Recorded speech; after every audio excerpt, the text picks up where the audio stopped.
প্রভু যিশুর নামে আপনাদের সবাইকে অভিনন্দন জানাই। প্রথম পিতর অধ্যায় 5 সেখানে 7 পদে লেখা আছে, তোমাদের সমস্ত ভাবনা চিন্তার ভার তার উপরে ছেড়ে দাও, কারণ তিনি তোমাদের জন্য চিন্তা করেন।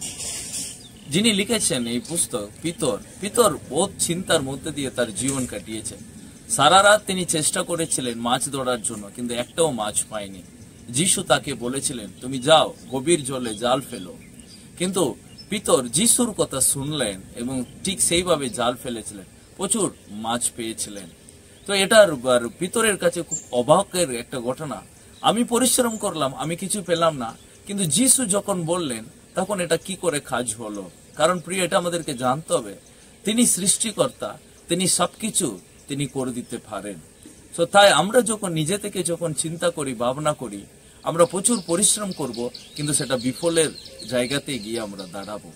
কিন্তু ঈশ্বরের কাছে গিয়ে তার কাছে সমস্ত ভাবনা চিন্তাকে আমরা যদি দিয়ে দিই, তিনি আমাদেরকে আর পথ থেকে উদ্ধার করেন এবং তিনি আমাদের জন্য চিন্তা করেন। সো পিতরকে যিশু বলেছিলেন, পিতর, আর তুমি আজ থেকে মাছ নাই, তুমি আজ থেকে মানুষ ধরবে। সো পিতরের জীবন সম্পূর্ণ বদলে গেছে, কারণ যিশু তার জীবনের জন্য চিন্তা করেছিলেন। সেই চিন্তাটাকে পিতর তার সমস্ত চিন্তাকে যিশুর উপরে দিয়ে দিয়েছিল বলে পিতরের লাইফ বদলে গেছে।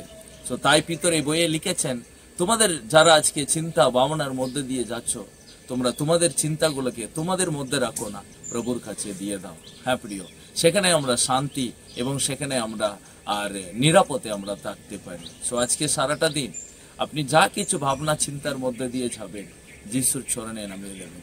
তিনি চিন্তা করেন, তিনি আপনাদেরকে উত্তম পথ দেখান। এই বাক্য আপনাদেরকে আশীর্বাদ করুন। God bless you.